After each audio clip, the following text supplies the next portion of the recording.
Hi friends, ನಾನಿವತ್ತು S Narayan ಅವ್ರ ಬಗ್ಗೆ ಮಾಹಿತಿ ತಿಳಿಸ್ಕೊಡ್ತಾ ಇದ್ದೀನಿ. ಎಸ್ ನಾರಾಯಣ್ ಅವರು ಹುಟ್ಟಿದ್ದು ಬಂದು ಜೂನ್ 5, 1962ರಲ್ಲಿ. ಅದು ಭದ್ರಾವತಿ ಅನ್ನೋ ಒಂದು ಪುಟ್ಟ ಗ್ರಾಮದಲ್ಲಿ ನಮ್ಮ ಎಸ್ ನಾರಾಯಣ್ ಅವರು ಹುಟ್ಟುತ್ತಾರೆ ಅಂತಲೇ ಹೇಳ್ಬೋದು. ಎಸ್ ನಾರಾಯಣ್ ಅವರು ಫಿಲಮ್ ಡೈರೆಕ್ಟರ್ ಆಗಿ, ಹಾಗೆ ಆ್ಯಕ್ಟರ್ ಆಗಿ, ಪ್ರೊಡ್ಯೂಸರ್ ಆಗಿ, ಹಾಗೆ ಸ್ಕ್ರೀನ್ ರೈಟರ್ ಆಗಿ ಕೂಡ ಕೆಲಸ ಮಾಡಿದ್ದಾರೆ ನಮ್ಮ ಕನ್ನಡ ಚಿತ್ರರಂಗದಲ್ಲಿ. ಹಾಗೆ ಇವರು ಫಸ್ಟು ಮೂವಿ ಡೈರೆಕ್ಟ್ ಮಾಡಿದಂತಹ ಮೂವಿ ಬಂದು ಸೂರ್ಯವಂಶ ಅನ್ನೋ ಮೂವಿನ ಡೈರೆಕ್ಟ್ ಮಾಡ್ತಾರೆ 2000ನೇ ಇಸ್ವಿಲಿ. ಹಾಗೆ ಇವರು ತುಂಬ ಮೂವಿಗಳಿಗೆ ಪ್ರೊಡ್ಯೂಸ್ ಕೂಡ ಮಾಡಿದ್ದಾರೆ ಅಂತಲೇ ಹೇಳ್ಬೋದು. ಆ ಮೂವಿಗಳು ನೋಡೋದಾದರೆ ಸಿಂಹಾದ್ರಿ ಸಿಂಹ, ಅದು 2007ರಲ್ಲಿ ರಿಲೀಸ್ ಆಯಿತು. ಇದರಲ್ಲಿ ವಿಷ್ಣುವರ್ಧನ್ ಅವರು ಆ್ಯಕ್ಟ್ ಮಾಡಿದರು. ತುಂಬ ಒಳ್ಳೆ ಮೂವಿ, ಚೆನ್ನಾಗಿ ಸಕ್ಸಸ್ ಕೊಡ್ತು ಅಂತಲೇ ಹೇಳ್ಬೋದು. ಹಾಗೆ ಮೌರ್ಯ ಪುನೀತ್ ರಾಜ್ಕುಮಾರ್ ಅವರು ಮಾಡಿದ್ದಾರೆ, ಅದು 2004ರಲ್ಲಿ ರಿಲೀಸ್ ಆಯಿತು. ಹಾಗೆ ಸಿರಿವಂತ 2006ರಲ್ಲಿ ರಿಲೀಸ್ ಆಯಿತು. ಹಾಗೆ ಚೆಲುವಿನ ಚಿತ್ತಾರ ಗಣೇಶ್ ಅವರು ಆ್ಯಕ್ಟ್ ಮಾಡಿರ್ತಾರೆ. ಅಮೂಲ್ಯ ಅವರು ಫಸ್ಟ್ ಟೈಮು ಕ್ಯಾಮ್ರಾನ ಫೇಸ್ ಮಾಡಿ ಈ ಮೂವಿನ ಮಾಡಿರ್ತಾರೆ.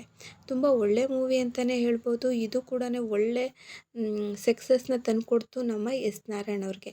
ಇವರು ಮಾಡಿದಂಥ ಅಷ್ಟು ಮೂವಿಗಳು ಸೂಪರ್ ಡೂಪರ್ ಹಿಟ್ ಆಗಿದ್ವು ಆಗಿನ ಕಾಲದಲ್ಲೇ. ಎಷ್ಟೋ ಥಿಯೇಟರ್ಗಳಲ್ಲಿ ಟಿಕೆಟ್ ಸಿಗದೇನೆ ಒದ್ದಾಡಿರೋದು ಉಂಟು ಚೆಲುವಿನ ಚಿತ್ತಾರ ಮೂವಿಗೋಸ್ಕರ. ಹಾಗೆ ಇವ್ರದ್ದು ಹಾಗೆ ಇವರು ರಾಜ್ಕುಮಾರ್ ಅವರು ಕೂಡ ಒಂದು ಮೂವಿನ ಪ್ರೊಡ್ಯೂಸ್ ಮಾಡಿ ಡೈರೆಕ್ಟ್ ಮಾಡಿದ್ದಾರೆ. ಅದು ಕೂಡ ಶಬ್ದವೇದಿ ಅನ್ನೋ ಮೂವಿನ ಇವರು ಪ್ರೊಡ್ಯೂಸ್ ಮಾಡಿದ್ದಾರೆ. ಅದು 2000ನೇ ಇಸ್ವಿಲಿ ರಿಲೀಸ್ ಆದಂತಹ ಮೂವಿ.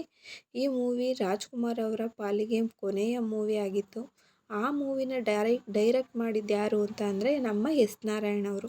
ಹಾಗೆ ಎಸ್ ನಾರಾಯಣ್ ಅವರು ಕುರಿಗಳು ಸರ್ ಕುರಿಗಳಲ್ಲಿ ಹೀರೋ ಆಗಿ ಕಾಣಿಸ್ಕೊಳ್ತಾರೆ. ಹಾಗೆ ಕೋತಿಗಳು ಸರ್ ಕೋತಿಗಳಲ್ಲೂ ಹೀರೋ ಆಗಿ ಕಾಣಿಸ್ಕೊಳ್ತಾರೆ. ಹಾಗೆ ಬೇವು ಬೆಲ್ಲ, ಹಾಗೆ ನನ್ನವಳು, ಅದು ಪ್ರೇಮ ಅವ್ರ ಜೊತೆ ಆ್ಯಕ್ಟ್ ಮಾಡ್ತಾರೆ ಹೀರೋ ಆಗಿ. ಅದು ಕೂಡ ತುಂಬ ಚೆನ್ನಾಗಿದೆ ಅಂತಲೇ ಹೇಳ್ಬೋದು. ಚೆನ್ನಾಗಿರುವಂತಹ ಮೂವಿ ಅದು ಕೂಡ. ಫ್ರೀ ಇದ್ದರೆ ಆ ಮೂವಿ ನೋಡಿ, ತುಂಬ ಚೆನ್ನಾಗಿದೆ ನನ್ನವಳು ಅನ್ನೋ ಮೂವಿ. ಹಾಗೆ ಕೋತಿಗಳು ಸಾರ್ ಕೋತಿಗಳು, ಕುರಿಗಳು ಸಾರ್ ಕುರಿಗಳು, ಈ ಮೂವಿಲಂತೂ ನಗ್ದೇ ಇರೋಕ್ಕೆ ಆಗಲ್ಲ. ಅಷ್ಟು ಚೆನ್ನಾಗಿ ಆ್ಯಕ್ಟ್ ಮಾಡಿ ಜನಗಳನ್ನ ಸೆಳೆದಿದ್ದಾರೆ ಅಂತಲೇ ಹೇಳ್ಬೋದು ನಮ್ಮ ಎಸ್ ನಾರಾಯಣ್ ಅವರು. ಹಾಗೆ ಎಸ್ ನಾರಾಯಣ್ ಅವರು ಮದುವೆ ಆಗಿರೋದು ಬಂದು ಭಾಗ್ಯವತಿ ನಾರಾಯಣನ್ ಅವ್ರನ್ನ ಇವರು ಮದುವೆ ಆಗಿರೋವಂಥದ್ದು. ಇವ್ರಿಗೆ 3 ಜನ ಮಕ್ಕಳು ಕೂಡ ಇದ್ದಾರೆ. 2 ಗಂಡು ಮಕ್ಕಳು, ಹಾಗೆ ಒಬ್ಬಳು ಮಗಳು ಕೂಡ ಇದ್ದಾರೆ. ನಾರಾಯಣ್ ಅವರು ಇನ್ನೂ ಹೆಚ್ಚು ಮೂವಿಗಳನ್ನ ಡೈರೆಕ್ಟ್ ಮಾಡಬೇಕನ್ನೋದೇ ನನ್ನ ಆಸೆ. ಇದೇ ನಿಮ್ಮ ಆಸೆ ಆಗಿದ್ದರೆ ಕಮೆಂಟ್ ಮಾಡಿ. ಹಾಗೆ ಲೈಕ್ ಕೊಡೋದು, ಹಾಗೆ ಸಬ್ಸ್ಕ್ರೈಬ್ ಮಾಡ್ಕೊಳ್ಳೋದನ್ನ ಮರಿಬೇಡಿ. Thank you for the watching.